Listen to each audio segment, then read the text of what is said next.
이 시간 신자의 구제라는 제목을 가지고 함께 말씀을 나누도록 하겠습니다. 우리 푸른숲 교회는 매주 마지막 주일을 구제주일로 삼아서 그때 드려진 헌금으로 평택에 있는 어려운 이웃을 미약하게나마 돕고 있습니다. 구제주일을 맞아서 성도님들과 함께 물질관에 대해서 함께 나누는 것이 좋지 않겠나 하는 생각이 들어서 오늘 본문을 통해서 예수님이 생각하시고 또 가르치시는 물질관에 대해서 함께 나누고자 합니다. 오늘 본문은 예수님 앞에 한 사람이 등장하는 것으로 시작을 합니다. 이 이야기는 다른 공관복음에서 공이 나오는 그런 말씀이거든요. 다른 공관복음과 이렇게 비교했을 때 이 사람은 부자고 또 청년이고 관리로 등장합니다. 앞으로 제가 부자 청년이라고 얘기를 드릴 텐데요. 이 관리인 부자 청년이 나타나서 예수님께 묻습니다. 어떻게 하면 영생을 얻을 수 있습니까? 어떤 분들은 이 부자 청년에 대해서 아마 다른 본문을 좀 중심적으로 보시면서 그런 얘기를 하신 것 같은데 예수님 앞에서 자기의 율법 준수를 자랑하고 싶어서 이렇게 나온 것 아니냐라고 생각하시는 분들도 있습니다. 그런데 그렇게 보기가 어려운 것이 오늘 본문 17절 말씀에 이 사람이 등장한 모습을 생각해 봐야 된다는 것이죠. 예수께서 길에 나가실 때 달려와서 꿇어 앉아 물었다는 거예요. 수많은 사람들과 함께 걸어가는 예수님의 행렬을 멈추게 했어요. 그리고 그 앞에 꿇어 앉아서 물었습니다. 이것은 자신의 율법 준수를 자랑하려고 하기보다는 뭔가 심각한 영적 고민이 그 안에 있었기 때문에 이 문제를 해결하고자 하는 간절함이 그를 이런 행동을 하게 했다고 볼 수가 있겠죠. 그래서 21절 말씀에 예수님께서 그 청년을 사랑하셨다는 표현이 나와요. 왜 예수님은 이 청년을 사랑하셨을까? 곰곰이 생각해 봅니다. 첫째 이유는 이것이겠죠. 그가 율법을 다 지켰다고 얘기했어요. 이렇게 율법을 잘 준수한 청년이었기 때문에 예수님께서 그를 사랑했다. 그런데 이렇게 보기 어려운 것은 이미 예수님은 그가 질문하기 전에 그의 약점을 알고 계셨거든요. 그러면 두 번째 좀 가능성 있는 그런 이유가 뭐냐? 그가 영적 성장에 좋은 기회를 앞두고 있었기 때문에 그렇다라고 보고 싶어요. 이 청년은 하나님의 율법에 대한 진지한 고민이 있었습니다. 그리고 영성에 대한 진지한 고민이 있었어요. 그런 신앙의 태도가 그를 예수님 앞으로 인도했고 이제 예수님의 가르침과 함께 그가 믿음의 성장을 이룰 수 있는 좋은 기회를 얻었기 때문에 이렇게 말씀하셨다고 보는 것이 조금 더 나아 보입니다. 그래서 이 선생님으로 부르는 예수님 앞에 이 청년이 나와왔어요. 아직은 예수님에 대한 온전한 믿음이 서 있지 않은 하나님의 아들이라든지 메시아라든지 이런 개념이 아직 이 청년에게는 없습니다. 그런데 많은 사람들이 이끌고 다니는 그런 좋은 선생 정도로 예수님을 생각했던 것 같아요. 그래서 예수님께 와서 어떻게 하면 영생을 얻을지에 대해서 묻습니다. 그런데 예수님의 대답이 조금은 예상을 깨는 거예요. 예수님께서 뭐라고 대답하십니까? 19절 말씀을 보니까 이 수평적 계명이라고 하죠. 1계명부터 4계명까지 10계명의 1계명부터 4계명까지는 하나님과 인간 사이의 관계를 얘기하는 수직적 계명이라고 한다면 5번부터 6번까지는 이 인간과 인간 사이의 관계를 얘기하는 그런 수평적 계명인데 이 수평적인 계명들을 쭉 나열하고 계세요. 그런데 행함으로 구원받을 수 없다라는 사실을 누구보다 잘 아시는 분이 바로 예수님이시죠. 예수님께서 그런 행함으로 인한 구원의 불가능함을 아시고 우리를 위해서 십자가에 달려 죽으시기 위해서 이 땅에 오신 것이기 때문에 예수님께서 왜 행위 구원을 얘기하고 공로로 받는 구원을 얘기하는 이 청년의 말에 동의하시면서 이런 계명을 던져주실까라는 거예요. 예수님의 의도는 이것입니다. 그가 지금 영적인 고민 가운데 주님 앞에 나와왔지만 그 안에는 영적 자만이 있어요. 또 헛된 안도감이 그 안에 있습니다. 이것은 뭐냐면 지금 두 가지 상반된 모습이 함께 공존하고 있어요. 뭔가 자기의 신앙생활이 잘못되어 있고 내가 과연 영생을 얻은 자인가 아닌가에 대한 두려움을 가지고 지금 예수님 앞에 나와 있는데, 그런데 예수님께서 계명을 지켰느냐라고 얘기할 때 저 다 지켰는데요 라고 얘기하고 있는 거예요. 그러니까 뭔가 이 두 개에 맞지 않는 모습이 그 안에 어떤 영적 자만감이나 헛된 안도감 같은 게 존재하고 있었다라는 것이죠. 예수님은 그의 그런 단단한 껍질을 깨뜨리기를 원하셨어요. 오늘 예수님께서 이 청년에게 하시고자 하는 그런 말씀은 무엇이냐면 바로 이것입니다. 21절 말씀을 보면 내게 아직도 한 가지 부족한 것이 있으니 가서 내게 있는 것을 다 팔아 가난한 자들에게 주라라는 거예요. 여러분, 이 말씀의 의도는 무엇일까요? 이 말씀의 의도 바로 이것입니다. 이 어려운 때에 네가 이렇게 많은 재물을 소유하고 있는 것이 옳은 일이냐라는 거예요. 이 어려운 때에 하나님의 계명은 분명 이웃을 사랑하라고 말씀하고 계신데 이 청년은 하나님의 명령을 거절하고 지금 재물을 쌓는데 급급한 거예요. 하나님보다 재물을 더 사랑하는 거예요. 아마 이 청년의 속마음은 그랬을 거예요.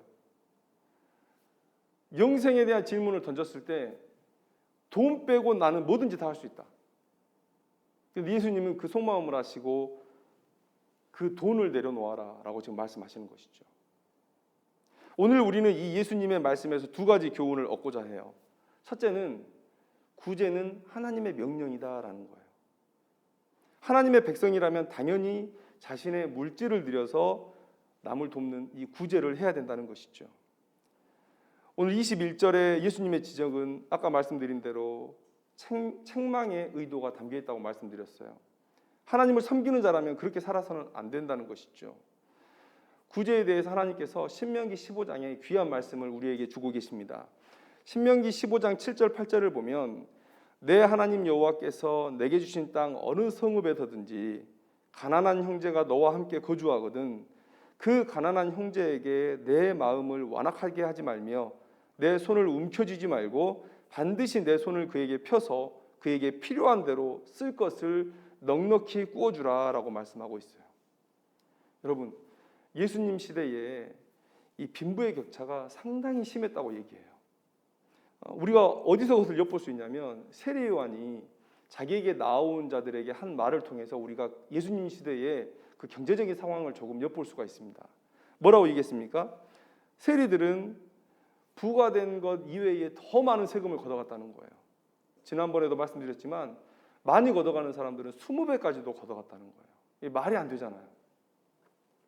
여러분, 군인들은 어떠했다고 얘기합니까? 이 군인들은요, 이방인 로마인 군인을 얘기하는 게 아니에요. 유대인으로서 헤롯을 지키겠다고 이렇게 자원한 사람들이에요. 같은 민족이에요. 그런데 이 유대인 같은 동족 군인들이 무슨 짓을 했냐면 힘없는 자들의 것을 강탈했다고 얘기해요. 그리고 자신들의 요구에 따르지 않는 자들을 거짓으로 고발해서 이득을 취했다는 거예요. 또 그것을 취하해 주면서 또 이득을 취하는 거예요.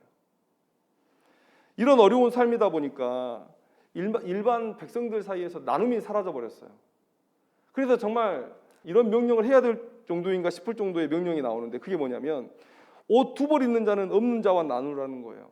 그 다음에 심지어 먹을 것을 좀 나누어 먹으라 이런 말까지 나와요. 뜬구름 잡기식의 명령을 내린 것 같지는 않아요. 세례 요한 얘기할 때 그 시대 상황의 실제적인 권면을 지금 했을 거라고 생각이 됩니다. 그러니까 일반 백성들 중에는 옷이 없는 자들도 있었을 거예요. 헐벗는 자들도 있었을 것입니다. 그리고 음식이 없는 사람들도 있었을 거란 얘기예요. 그런데 이 부자 청년은 부자였어요. 돈이 많았어요. 그리고 그 재물을 다른 사람들을 위해 사용하는 것을 거절했다는 거예요. 아마 하긴 했을 거예요.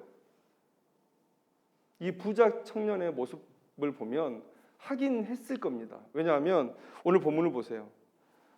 이렇게 예수님 앞에서 자신의 율법 준수를 자랑할 수 있는 자라면 아마 마음속에 이 율법 준수 목록 같은 게 있었을지 모르겠어요. 나는 이걸 해야 돼, 난 이걸 해야 돼, 이걸 해야 돼.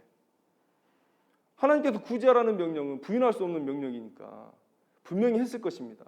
그런데 문제는 100원을 해도 뭐 10,000원을 해도 100만 원을 해도 한 건 한 거니까요. 한 건 한 거니까. 여러분, 그랬을 거라고 생각이 됩니다. 그래서 예수님께서 명확하게 말씀하세요. 다 팔아 이웃을 사랑하라고.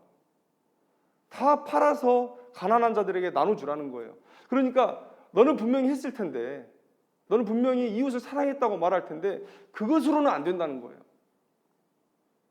오늘 이 부자 청년의 책망을 우리가 보면서 우리의 구제의 모습을 한번 돌아보기를 원합니다.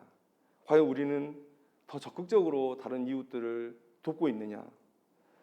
물질을 들인 사랑으로 우리의 이웃을 사랑하고 있느냐?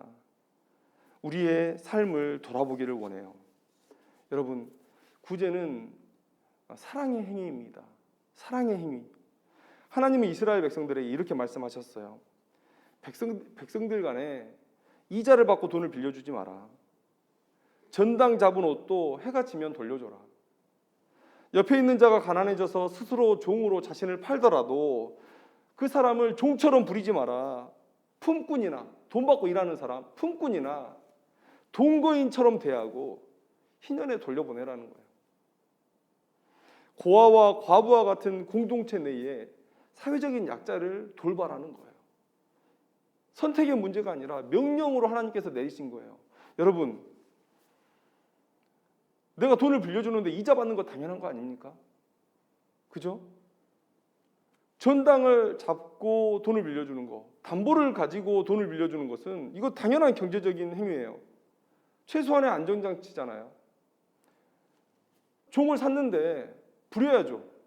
부리지 않을 종이라면, 동거인처럼 데리고 있을 거라면 내가 왜 돈을 지불하고 종을 삽니까? 이거 당연한 경제적인 활동 아니에요? 세상 사람들의 생각은 줬으면 받아야 돼요. 지불했으면 그만한 가치를 내가 얻어야 돼요. 그런데 하나님의 입장에서 돈을 빌려주고 가난한 자를 종으로 사는 이런 행위를 경제적 행위라고 말씀하지 않으세요. 사랑의 행위라고 말씀하시는 거예요. 사랑의 행위다. 이자 없이 돈을 빌려주고 어려운 때 가난한 자를 종으로 사는 것, 이것은 그들을 돌봐주는 거예요.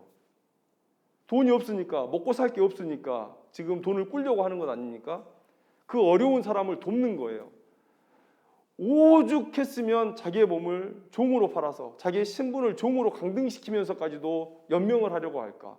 그런 어려운 사람들을 돕는 거예요. 이것은 경제적인 행위가 아닙니다. 사랑의 행위지.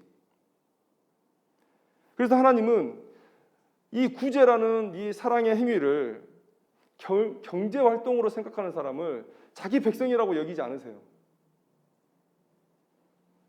세상 사람들은 이 자유시장 경제 체제 하에 살면서 내 노력에 대한 대가를 당연히 받아야 된다. 내가 왜 공짜로 너에게 뭔가를 해줘야 되냐. 이렇게 생각할지 모르겠어요. 이런 생각이 우리의 구제를 막는 큰 장애물입니다. 그런데 구제는요, 사랑의 행위예요. 무조건 주는 행위예요. 이게 하나님의 명령이에요. 앞에도 우리 신명기 15장의 말씀을 들었죠. 주라고. 그런데 그 뒤에 9절 말씀에 이런 말씀이 있습니다. 삼가 너는 마음에 악한 생각을 품지 말라. 곧 이르기를 일곱째 해 면제년이 가까이 왔다 하고 내 궁핍한 형제를 악한 눈으로 바라보며 아무것도 주지 아니하면 그가 너를 여호와께 호소하리니 그것이 내게 죄가 되리라. 이 말씀이 세상 사람들이 볼 때는 이해가 안 되는 거예요. 여러분, 7년마다 면제년이 있습니다. 돈을 꾼 것이나 종된 것 다 풀어줘야 돼요. 이스라엘 백성들을 종으로 삼으면 7년마다 풀어줘야 돼요. 그럼 여러분 생각해 보십시오. 6년째 누군가 찾아와서 내게 저 500만 원만 꿔주세요. 이 사람이 한 달이고 두 달이고 버티면, 그래서 면제년이 돌아오면 그 빚은 그냥 날아가는 거예요. 제가 지금 살기가 어려우니 저를 종으로 삼으시고 우리 집에 얼마 정도의 식량을 주세요. 돈을 주세요. 그리고 들어갔는데 그 사람이 조금 일하다가 면제년이 돼서 자유롭게 풀려버려요. 여러분, 그래서 6년째, 5년째 말미에 이렇게 자기에게 돈을 빌리러 온 사람들을 고깝게 쳐다보는 거죠. 저거 악한 의도가 있어. 나를 유행에 묶고 면제년 때 자유하려고 저러는 거 아니냐. 탕감받으려고 저러는 거 아니냐. 당연히 그렇게 보겠죠. 누구나 다. 그런데 그렇게 보지 말라는 거예요. 당연한 경제 활동이에요. 누구나 그렇게 인정할 거예요. 하나님도 알아요. 그게 당연한 건지. 그러나 구제는 경제 활동이 아니다라는 거예요. 사랑의 행위라는 거예요. 너희들이 손해 볼 줄 알면서도 하는 것, 무조건적으로 베푸는 것. 하나님께서 오늘 구제에 대해서 그렇게 우리에게 명령하고 계신다는 거예요. 그 이후에 11절 말씀에 이런 말씀이 있습니다. 땅에는 언제든지 가난한 자가 그치지 아니하겠으므로 내가 내게 명령하여 이르노니 너는 반드시 내 땅 안에 내 형제 중 곤란한 자와 궁핍한 자에게 내 손을 펼지니라. 세상에 가난한 사람들이 끊일 수 없다는 거예요. 이 세상에 죄가 들어오고 나서 이 결핍, 궁핍, 또 경쟁 이런 것들이 생겨났죠. 누군가는 힘을 가지고 더 취할 것이고 누군가는 없을 거예요. 곡물 물류회사가 씨앗부터 그 곡물의 전체적인 유통을 다 관리하면서 곡물 가격이 떨어지면 자기들이 손해를 본다고 남는 곡물을 불로 태운다고 합니다. 인간이 이렇게 악해요. 그래서 계속해서 가난한 사람들은 생겨날 거예요. 너희들이 도우라 라고 말씀하시는 거예요. 사도 바울이 말하는 것처럼 균등하게 하는 역사, 그 역사가 하나님께서 우리에게 바라시는 구제의 본질이라는 거예요. 그래서 요한일서 3장 17절 말씀에 누가 이 세상의 재물을 가지고 형제의 궁핍함을 보고도 도와줄 마음을 닫으면 하나님의 사랑이 어찌 그 속에 거하겠느냐. 여러분, 구제는 하나님의 명령입니다. 그 명령은 타협할 수 없는 명령이에요. 그 명령에 순종하는 우리들이 되어야 될 줄로 믿습니다. 오늘 우리가 이렇게 하나님의 강력한 메시지들을 듣고 나서 내 마음 가운데 야, 구제해야 되겠다라는 결단이 있을 거예요. 그런데 이것을 실천하기 위해서 우리가 한 가지 생각을 바꿔야 됩니다. 부자의 개념을 바꿔야 돼요. 부자의 개념. 오늘 이 부자 청년이 예수님의 명령을 따르지 않았습니다. 아니, 얼마나 급박한 마음으로 지금 예수님 앞에 나왔어요. 예수님이 길을 가르치려고 해요. 그런데 그것을 가로막았습니다. 모든 행렬이 다 멈춰섰어요. 그리고 그 앞에서 무릎을 꿇었어요. 이 정도의 각오라면 야, 예수님께서 무슨 말을 하든지 다 듣겠구나. 여러분, 이런 충분히 가능한 생각을 할 수 있지 않습니까? 이렇게 생각하는 게 충분히 가능해요. 그런데 이 부자 청년이 예수님의 권면을 거절했어요. 다른 문제도 아니고 영생에 관한 말씀이었는데도 거절했어요. 왜요? 딱 한마디로 얘기하죠. 그 사람은 재물이 많은 거로, 재물이 많았기 때문에 예수님을 따르는데 장애가 있었다는 거예요. 여러분, 하나님 보시기에 바른 부자는 어떤 사람입니까? 누가복음 12장 42절 43절에 이런 말씀이 있습니다. 주께서 이르시되 지혜 있고 진실한 청지기가 되어 주인에게 그 집 종들을 맡아 때를 따라 양식을 나누어 줄 자가 누구냐? 주인이 이를 때에 그 종이 그렇게 하는 것을 보면 그 종은 복이 있으리로다. 여러분, 위에서는 청지기라고 말했는데 그 밑에서는 종이라고 얘기해요. 진실한 청지기가 되어, 근데 그 종이 그렇게 하는 것을 보면 그 종은 복이 있으리로다. 그러니까 그냥 같은 종인데 그 종 중에 더 큰 직분을 가지고 있는 사람이 있어요. 그리고 이 재물을 처분하는 데 있어서 더 큰 권리를 가진 사람이 있어요. 그런데 이 재물이 자기 겁니까? 주인의 것이죠. 주인의 일을 위해서 자기는 그것을 지혜롭게 분배하면서 쓰는 거예요. 일꾼들이 그 재물을 가지고 일을 할 수 있도록 자신은 그것을 돕는 거예요. 여러분, 이게 부자의 개념입니다. 같이 종인데 그 종 중에 좀 더 큰 권한을 가지고 좀 더 큰 처분권을 가지고 있는 사람. 자기 게 아니에요. 주인의 것이에요. 이게 여러분, 우리가 생각하는 부자여야 합니다. 내 게 아니다. 내가 가진 것은 청지기로서 이 처분권을 가지고 있을 뿐이다. 하나님을 위한 처분권. 그런데 그 일에 이 부자 청년이 실패했어요. 누가복음 8장 14절 말씀에 가시떨기에 떨어졌다는 것은 말씀을 들은 자이나 지내는 중 이생의 염려와 재물과 향락에 기운이 막혀 온전히 결실하지 못하는 자요. 여러분, 재물도 복음의 씨앗을 결실하지 못하게 하는 요인이 될 수 있다라는 거예요. 그리고 이 부자 청년처럼 재물이 많으면 많을수록 그 어려움은, 결실하지 못할 가능성은 점점점 커지는 것이죠. 이 부자 청년이 자신을 떠남을 보시고 예수님께서 말씀하셨습니다. 내가 진실로 너희에게 이르노니 부자는 천국에 들어가기가 어려우니라. 낙타가 바늘귀로 나가는 것이 부자가 하나님의 나라에 들어가는 것보다 쉬우니라.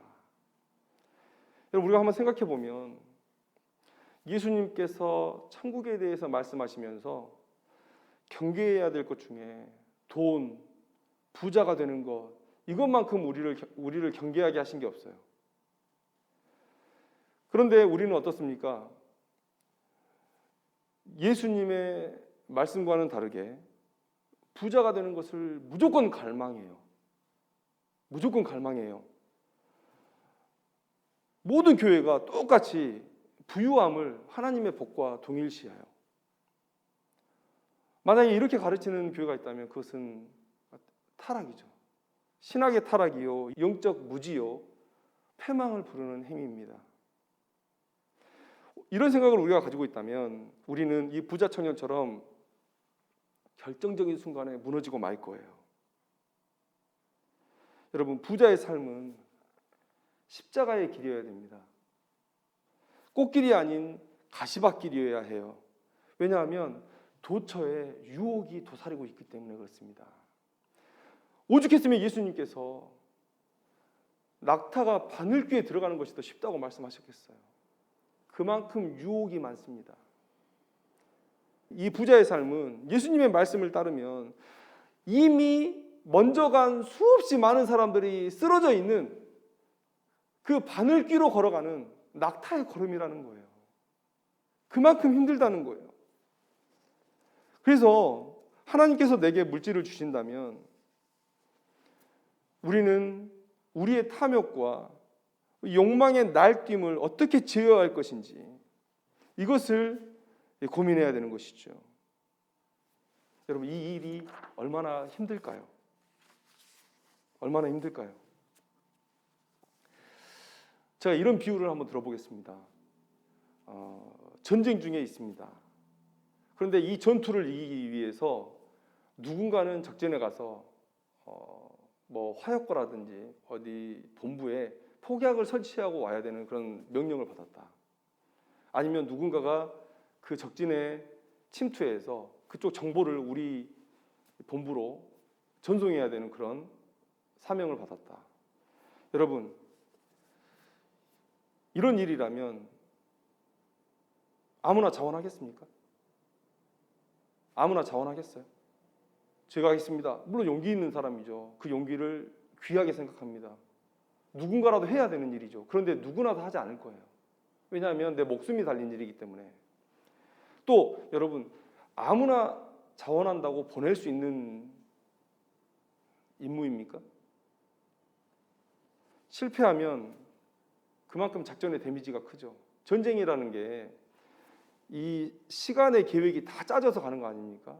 폭약을 설치하고 폭약을 터뜨리면 누군가 들어가고 어떻게 작전을 하고. 그런데 실패할 만한 사람을 보내겠어요? 성공 가능성이 가장 높은 자원을 보내겠죠. 여러분, 저는 신자들 중에 부자로 산다는 게 바로 이런 일이라고 생각해요. 우리가 하나님의 일을 하기 위해서 누군가는 분명히 물질을 가지고 그 물질을 공급하는 역할을 해야 되는 사람들이 있을 것입니다. 마치 오병이어의 기적 때 한 소년이 물고기 2마리와 또 떡 5개를 드린 것처럼 누군가는 그 물질을 들여서 하나님의 일들을 이루어야 될 거예요. 그런데 그 일이 오늘 예수님께서 우리에게 경고하신 것처럼 너무 유혹이 많고, 그래서 그 유혹 때문에 넘어지는 사람들이 너무나 많아서 천국에 들어가는 일이 이렇게 힘든 길이라고 한다면 그럼 우리는 어떻게 이 상황을 생각해야 될까? 그래서 그 길은요, 결단이 필요한 길이고 또 많은 훈련이 필요한 길이다라는 거예요. 사도 바울이 뭐라고 얘기했습니까? 자신도 자족하는 삶을 배웠다고 말하고 있어요. 자족하는 삶을 배웠다라고. 이런 사람들에게 물질이 주어지고 이런 사람들이 충성된 청지기로서, 진실된 청지기로서 사명을 감당해야 되는 것이죠. 그런데 지금의 이 세태를 보세요. 누구나 다 부자가 되겠다는 거예요.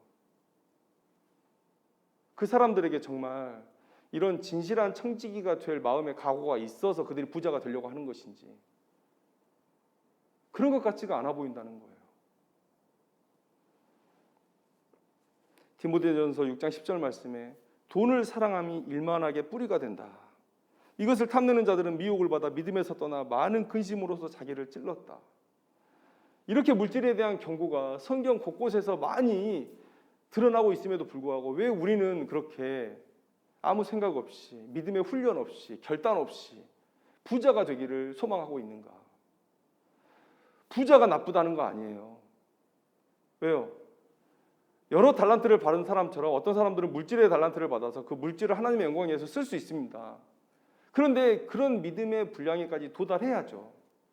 그런데 훈련도 받지 않고 믿음도 없이 그냥 무조건 돈 달라는 거예요. 재물 달라는 거예요. 이런 생각을 가지고 있으니까 재물이 나를 섬기게 하는 거예요. 이 재물로 하나님을 섬기고 하나님의 일을 하지 못하고 이 재물이 나를 섬기게 하는 거예요. 그래서 사람들이 무너져 가는 것입니다. 복음의 씨앗이 그들 안에서 열매를 맺지 못하고 있는 것입니다. 우리가 구제를 하려고 할 때 왜 우리가 구제를 하지 못합니까? 그게 내 거라고 생각이 되는 거예요. 그리고 하나님의 명령을 외면하게 되는 것이죠. 역설적이지만 돈을 사랑하지 않는 사람들이 부자가 돼야 돼요. 사도 바울처럼 없으나 있으나 자족할 수 있는 사람이 부자가 되어서 그 물질을 진실한 청지기의 모습으로 다른 사람들에게 나눠줄 수 있을 때, 필요한 곳 적재적소에 하나님의 뜻을 따라 그것들을 분배하고 사용하게 할 수 있을 때 그 사람이 진짜 제대로 된 부자의 사명을 감당하는 것이죠. 이 일이 쉽겠습니까? 이 일이 쉽겠어요? 그런데 그런 얘기는 없어요. 부자가 된다는 것이 얼마나 두려운 일인가, 그것에 대한 얘기는 없어요. 그냥 부자가 되자예요. 오늘 우리가 이 부자에 대한 개념을 바꿔야 오늘 내게 주신 이 물질을 어디에 쓸지 바르게 알 수 있다고 생각이 됩니다. 오늘 부자 청년에게 하신 예수님의 말씀을 통해서 구제함에 대해서 한번 생각해 봤어요. 여러분, 구제는 경제 개념으로 다가설 문제가 아니라 하나님의 사랑의 명령이라는 사실을 우리가 깨달아야 됩니다. 그리고 그 구제를 위해서 물질에 대한 생각, 또 부자에 대한 생각을 고쳐야 되죠. 나를 섬기는 물질이 아닌 하나님과 그분의 일을 위한 물질이라는 생각을 가져야 돼요. 오늘 예수님이 말씀하시는 제자의 물질관을 다시 한번 생각하면서 평생 이 구제를 통하여 더 적극적으로 예수님의 사랑, 하나님의 사랑을 드러낼 수 있는 우리 귀한 성도님들 되기를 주님의 이름으로 축원합니다. 기도하겠습니다.